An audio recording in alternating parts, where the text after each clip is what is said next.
वो लीला भक्तों के साथ जो वो लीला करते हैं, वो लीला कुछ सिखाने के लिए। ये लगता है, ऐसा लगता है कि जैसे ये लीला एक स्क्रिप्ट बना हुआ है, वो स्क्रिप्ट के अनुযাयी काम हो रहा है और वो चीज की संदेशा हम लोगों के सामने आ रहा है।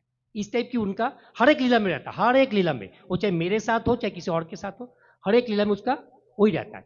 पहले सुनाए थे कि ठाकुर जी बच्चों जैसे कैसे रोए, कैसे हंसे भक्तों के साथ बैठ के उन्होंने कैसे बच्चों जैसे हंसे, हंस हंस के बिस्तर पे सो गए। आज मैं आपको सुनाएंगे कि भक्तों के साथ ठाकुर जी कैसे रोए, भक्तों कैसे ठाकुर जी को मारे, ये आपको बताएंगे। ये था देवघर की कहानी।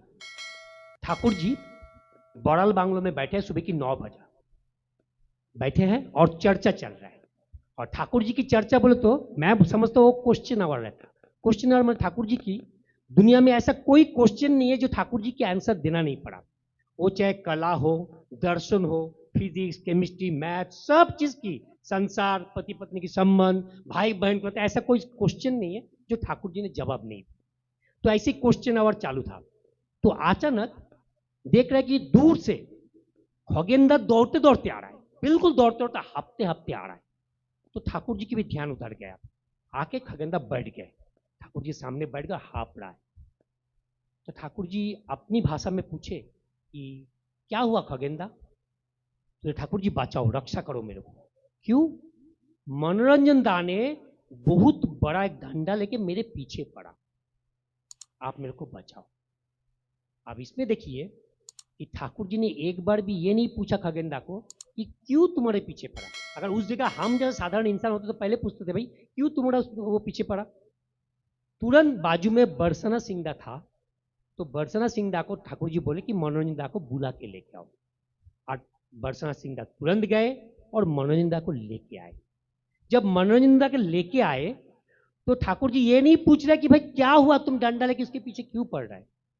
मनोरंजन दा आए और हाथ जोड़ करके बोले प्रभु मेरे को रक्षा करो, मेरे से बहुत बड़ा गलती हो गया, मेरे को क्षमा करो, जो सजा आप मेरे को दोगे मैं लेने के लिए तैयार हूं, जो सजा आप दोगे वो मैं भुगतने के लिए तैयार हूं, मेरे को क्षमा करो प्रभु। कुछ समय के लिए मेरे दिमाग खराब हो गया था, मैं पागल हो गया था, तो मैंने ये काम कर बैठे। तो ठाकुर जी ये जब बात मनोरंजन बोल रहे हैं तो उनकी आंख से आंसू आ रहा है कि मेरे से कितनी बड़ी गलती हो गई। भक्त तो कैसा होता है देखिए, बोल रहे और उनके आंख से आंसू आ रहा है। तो ठाकुर जी छल छल आंख, ठाकुर जी की आंख में भी आंसू आ गया, आके बोलता है।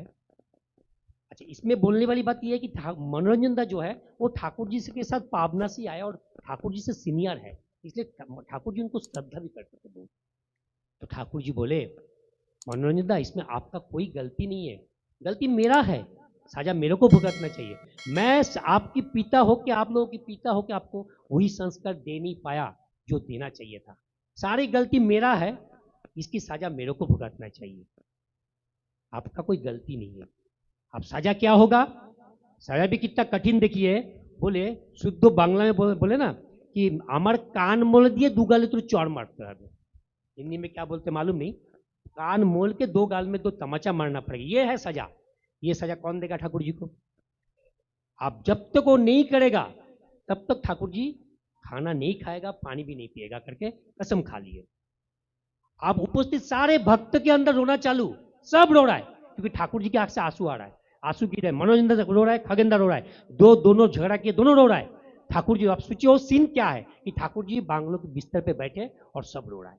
ठाकुर जी बोले नहीं, मनोरंजन हाथ जोड़ करके रो रहा है कि ठाकुर जी क्षमा करो, एक बार क्षमा करो, दोबारा ये जिंदगी इस जन्म में क्या, कोई जन्म में, अगली कई जन्म में ऐसा काम हम नहीं करेंगे, आप कृपा करके ग्रहण करो, खाना ग्रहण करो, आप कृपा करके कसम दूर करो। ठाकुर जी बोले नहीं, मैं जब अपनी बच्चों को संस्कार दे नहीं पाया तो उसका सजा मेरे को भुगतना ही है।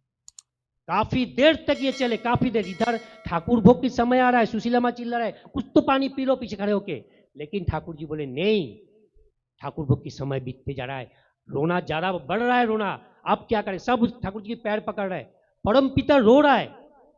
तब काफी देर जब और सहन नहीं हुआ मनोरंजन का, रोते रोते रोते रोते धीरे धीरे उठा और ठाकुर जी के बिस्तर के नीचे गाड़ू रखा था, दैट इज पीतल की एक घड़ा, उस घड़ा में पानी था, वो घड़ा को बाहर निकाला, पहले अच्छी से हाथ धोया, धोने के बाद दोनों हाथ में पानी लिया और दोनों हाथ को जोड़ के ठाकुर जी की सर के ऊपर रखा, ताकि धीरे धीरे हाथ को कान को टच करके नीचे उतरा पानी के साथ।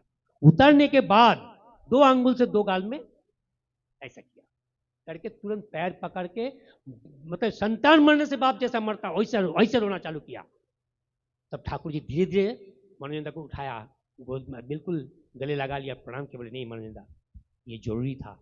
तो ये जो मेरा कहना मतलब ये क्या सिखाया कि गुरु भाई कैसा होना चाहिए, भाई भाई कैसा होना चाहिए। हर एक लीला, प्रभु जी की हर एक लीला में ऐसा चीज दिखाते कि वो हमको करना चाहिए। उन्होंने ऐसा कोई, ये लीला जो है लगता है जैसे कि स्क्रिप्ट बना हुआ है हम लोग को सीखने के लिए, स्क्रिप्ट बना हुआ। एक छोटा सा और कहानी बता, 2-3 मिनट बचा है। दुर्गा सन्नालदा बड़े घर की बिगड़े बेटा, कलकत्ता का हरिपुकुर लेन में बाड़ी।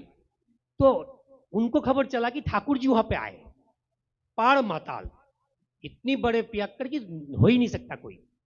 तो उन्होंने सुना तो टहलते, तो बिल्कुल टोलते टोलते जैसे करते करते वहां गया, और इतना ज्यादा पी लिया था कि ठाकुर जी के आंख पे उल्टी कर दिया, पूरा उल्टी कर दिया। ठाकुर जी क्या बोले, तू ये मर गया आला दिली, बोल के झाड़ रहा है, बिल्कुल गुस्सा नहीं, हंसते हंसते, तू मर गया आला दिली, हंस रहा है।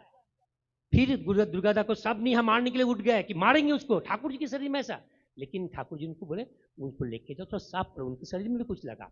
फिर ठाकुर जी साफ कपड़ा साफ करके बैठे और बोले उसको कि काल तू जरूर आना, दोबारा आना।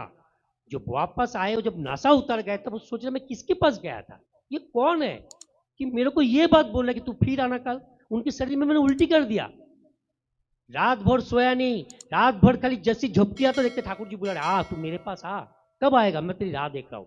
सुबह 4 बजे उठ के पहले भागा हरिपुकुर लेन में, लेकिन जाके देखते ठाकुर जी निकल गए सियालदा, वहां से तूफान पकड़ने के लिए। क्यों, देवघर चले जा रहा है ठाकुर जी। वो सियालदा पहुंचे, देखते तूफान पकड़ लिए ठाकुर जी, दूर ट्रेन जा रहा है और देख रहा है कि ठाकुर जी की सफेद कपड़ा दिख रहा है, दौड़ रहा है ट्रेन के पीछे पीछे।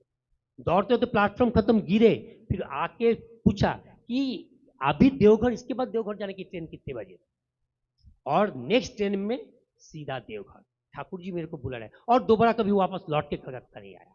देवघर में वो आदमी आखिरी में एसपीआर बना और सारी जिंदगी ठाकुर जी की सेवा में लगा दी। ये भी तो स्क्रिप्ट ही है, कैसे इंसान बना जाए, ये स्क्रिप्ट ही है। एक पियक्कर को कैसे इंसान बनाया, ये ठाकुर जी की हार लीला अगर हम लोग देखेंगे तो स्क्रिप्ट बना हुआ है, जैसे कि एक पिक्चर है। तो हम लोग को ये से कोई जरकर नहीं उनके आइडियोलॉजी के बारे में चर्चा करना, बस एक एक कहानी अगर हम लोग सुनेंगे और उसकी अगर गहराई में जाएंगे तो हमको पता चलेगा कि हमको क्या करने के लिए बोल रहे हैं और क्या उन्होंने करके गए। जय गुरु, वंदे पुरुषोत्तम।